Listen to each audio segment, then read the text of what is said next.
ಎಲ್ರಿಗೂ ನಮಸ್ಕಾರ. Welcome back to my channel. ಇವತ್ತು ನಾನು ಒಂದು ಇನ್ಸ್ಟೆಂಟ್ ಬ್ರೆಡ್ ರಸ್ಮಲೈ ಅಂತ ಮಾಡ್ತಾಯಿದ್ದೀನಿ. ಇದಕ್ಕೆ ಫಸ್ಟ್ ಹಾಲು ಮಾಡ್ಕೊಳ್ಳೋಣ. ಒಂದು ಅರ್ಧ ಲೀಟ್ರ್ ಹಾಲು ತೊಗೊಂಡಿದ್ದೀನಿ. 1-2 ಸ್ಪೂನ್ ಸಕ್ಕರೆ ಹಾಕಿ ಕಾಯಕ್ಕಿಟ್ಟಿದ್ದೀನಿ. ಇವಾಗ ಇದು ಸ್ವಲ್ಪ ಕಾಯಿದ ಮೇಲೆ ಒಂದು ತಣ್ಣಗಿರೋ ಹಾಲಿಗೆ 1 ಸ್ಪೂನು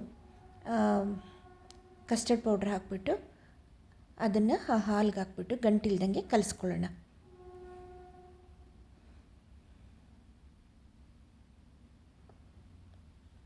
ಒಂಚೂರು ಗಂಟಿಲ್ದಂಗೆ ಚೆನ್ನಾಗಿ ಕಲಿಸ್ಕೊಳ್ಳೋಣ. ಇದು ಒಂದು ಕುದಿ ಬಂದ ಮೇಲೆ ನಾವು ಒಂದು ಸ್ವಲ್ಪ ಗೋಡಂಬಿ ಮತ್ತು ಬಾದಾಮಿನ ಪೌಡ್ರ್ ಮಾಡ್ಕೊಂಡು ಬಂದು ಅದೊಂದು ಸ್ಪೂನ್ ಹಾಕ್ತೀನಿ. ಇವಾಗ ಸುಮ್ಮನೆ ಒಂದು ಟೇಸ್ಟ್ ಎನ್ಹಾನ್ಸ್ ಆಗುತ್ತೆ ಅನ್ನೋ ಒಂದು ಕಾರಣಕ್ಕೋಸ್ಕರ ಹಾಕ್ತಿರೋದು. ಇದು ರೆಡಿ ಆಯಿತು. ಈಗ ಇದನ್ನು ಆರಿದ ಮೇಲೆ ತೊಗೊಂಡೋಗಿ ಫ್ರಿಜ್ಜಲ್ಲಿ ಇಟ್ಬಿಡೋಣ. ಸ್ವಲ್ಪ ತಣ್ಣಗಾಗಲಿ. ಇದು ನೋಡಿ ರೆಡಿಯಾಗಿದೆ. ಇಷ್ಟು ಗಟ್ಟಿ ಇರಲಿ ಇದು. ನೆಕ್ಸ್ಟು ಒಂದು 6 ಪೀಸ್ ಬ್ರೆಡ್ ತೊಗೊಂಡಿದ್ದೀನಿ. ಅದನ್ನು ಸೈಡ್ಸ್ ಎಡ್ಜಸ್ ಎಲ್ಲ ಕಟ್ ಮಾಡಿಕೊಂಡು ರೆಡಿ ಮಾಡ್ಕೊಂಡಿದ್ದೀನಿ. ಫ್ರೆಶ್ ಬ್ರೆಡ್, ಅದು ಸ್ವೀಟ್ ಬ್ರೆಡ್ ತೊಗೊಂಡಿದ್ದೀನಿ. ನೋಡಿ ಇದರೊಳಗೆ ಈ ಪೌಡ್ರೊಳಗೆ ಗೋಡಂಬಿ, ಬಾದಾಮಿ, ಕೋವಾ ಮೂರನ್ನು ಪೌಡ್ರ್ ಮಾಡ್ಕೊಂಡು ಇಟ್ಕೊಂಡಿದ್ದೀನಿ. ಈ ಬ್ರೆಡ್ದೆಲ್ಲ ಎಡ್ಜಸ್ ಎಲ್ಲ ಕಟ್ ಮಾಡಿ ಇಟ್ಕೊಂಡು ರೆಡಿ ಆದಮೇಲೆ ಈ ಪೌಡ್ರಿಗೆ 1-2 ಸ್ಪೂನ್ ಹಾಲು ಹಾಕ್ಬಿಟ್ಟು ಗಟ್ಟಿಯಾಗಿ ಕಲಿಸ್ಕೊಳ್ಳೋಣ.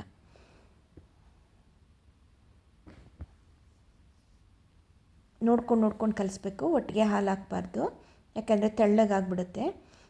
ಅದು ಮತ್ತೆ ಅದರೊಳಗಡೆ ಉಂಡೆ ಕಟ್ಟಿಡೋದು ಕಷ್ಟ ಆಗಿಬಿಡುತ್ತೆ. ಅದಕ್ಕೆ ನೋಡ್ಕೊಂಡು ಹಾಲು ಹಾಕಿ ಕಲಿಸ್ಕೋಬೇಕು. ನನಗೆ ಬರೀ 1-2 ಸ್ಪೂನ್ ಮಾತ್ರ ಹಾಲು ಬೇಕಾಯ್ತು ಇದಕ್ಕೆ, ಯಾಕಂದರೆ ನಾನು ತುಂಬ ಕಡಿಮೆ ಮಾಡ್ಕೊಳ್ತಾ ಇದ್ದೀನಿ. ಅದಕ್ಕೋಸ್ಕರ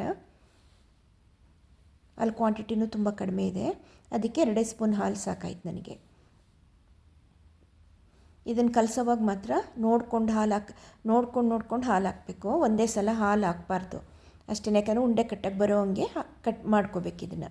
ಈಗ ನೆಕ್ಸ್ಟು ಬ್ರೆಡ್ ಇದೆಯಲ್ಲ, ಎಡ್ಜಸ್ ತಗೊಂಡಿರೋ ಬ್ರೆಡ್ಜು, ಅದನ್ನು ಹಾಲಲ್ಲಿ ಡಿಪ್ ಮಾಡಿ ತೆಗೆಯೋಣ. ಒಂದು ಸೆಕೆಂಡ್ ಅಷ್ಟೇ, ನಾಟ್ ಈವನ್ ಸೆಕೆಂಡ್. ಹಿಂಗೆ ಹಾಕಿ ತೆಗೆದುಬಿಡಬೇಕು, ಇಲ್ಲಾಂದರೆ ಸಾಗಿ ಆಗಿಬಿಡುತ್ತೆ.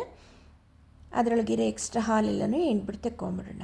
ಫ್ರೆಶ್ ಬ್ರೆಡ್ ಇದ್ದರೆ ನೋಡಿ, ಈಗ ಮಾಡಿದಾಗ ಅದು ಒಡೆದೋಗಲ್ಲ. ಹಳೆ ಬ್ರೆಡ್ ಏನಾರು ಫ್ರಿಜ್ಜಲ್ಲಿ ಇದ್ದು ತೊಗೊಂಡು ಮಾಡ್ತೀವಿ ಅಂದರೆ ಎಲ್ಲ ಒಡೆದೋಗ್ಬಿಡುತ್ತೆ. ಮತ್ತು ನಾವು ಅದನ್ನು ಉಂಡೆ ಇಟ್ಬಿಟ್ಟು ಅದನ್ನು ಕಟ್ಟಕ್ಕೆ ಬರಲ್ಲ ಆವಾಗ. ಅದರಿಂದ ಆದಷ್ಟು ಫ್ರೆಶ್ ಬ್ರೆಡ್ಡೇ ತಗೊಳ್ಳಿ ದಯವಿಟ್ಟು. ನಾನು ಒಂದೇ ಸಮ ಅಳತೆ ಬರಲಿ ಅಂತ ಉಂಡೆ ಮಾಡಿ ಇಟ್ಕೊಳ್ತಾ ಇದ್ದೀನಿ. ಎಲ್ಲ ಒಂದಕ್ಕೆ ದಪ್ಪ ಒಂದಕ್ಕೆ ಸಣ್ಣ ಆಗಬಾರ್ದು ಅಂತ ಒಂದೇ ಸೈಜ್ ಕಟ್ಟಿಟ್ಕೊಳ್ತಾ ಇದ್ದೀನಿ.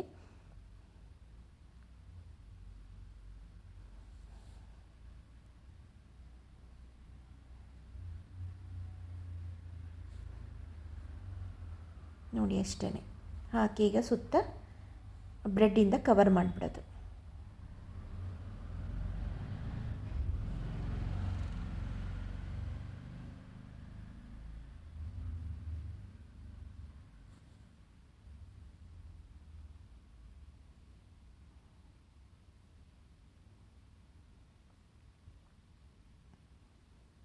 ನೋಡಿ ಎಲ್ಲೂ ಅದು ಹೊರಗಡೆ ಕಾಣಬಾರ್ದು, ಆ ಥರ ಕಂಪ್ಲೀಟಾಗಿ ಕವರ್ ಆಗಬೇಕು.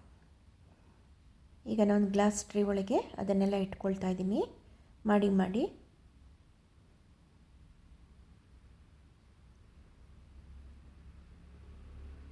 ವೆರಿ ಈಸಿಯಾಗಿ ಮಾಡುವಂಥ ಸ್ವೀಟ್ ಇದು.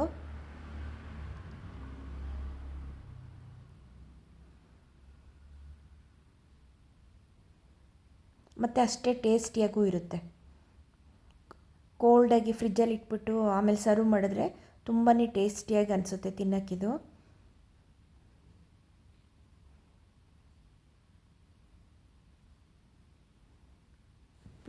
ಟ್ರೈ ಮಾಡಿ ನೀವು, ಹೇಗೆ ಬಂತು ಅಂತ ನನಗೂ ತಿಳಿಸಿ. ನಮ್ಮದಂತೂ ಸೂಪರಾಗಿ ಬಂದಿತ್ತು. ಈಗ ನೋಡಿ ಅದೆಲ್ಲ ರೆಡಿ ಆಯಿತು. ಈಗ ಅದಕ್ಕೆ ಹಾಲು ಮಾಡ್ಕೊಂಡಿದ್ವಲ್ಲ ಕಸ್ಟರ್ಡ್, ಅದನ್ನು ಹಾಕ್ಬಿಡೋಣ. ಅದನ್ನು ಹಾಕಿ ಪಿಸ್ತಾಯಿಂದ ಡೆಕೋರೇಟ್ ಮಾಡಿದ್ರೆ ಸ್ವೀಟ್ ರೆಡಿ. ಇದನ್ನು ಸ್ವಲ್ಪ ಹೊತ್ತು ಒಂದು ಅರ್ಧ ಗಂಟೆ ಫ್ರಿಜ್ಜಲ್ಲಿಟ್ಟು ಕೂಲಾಗಕ್ಕೆ ಬಿಟ್ಬಿಟ್ಟು ನಂತರ ಇದನ್ನು ಸರ್ವ್ ಮಾಡೋದು.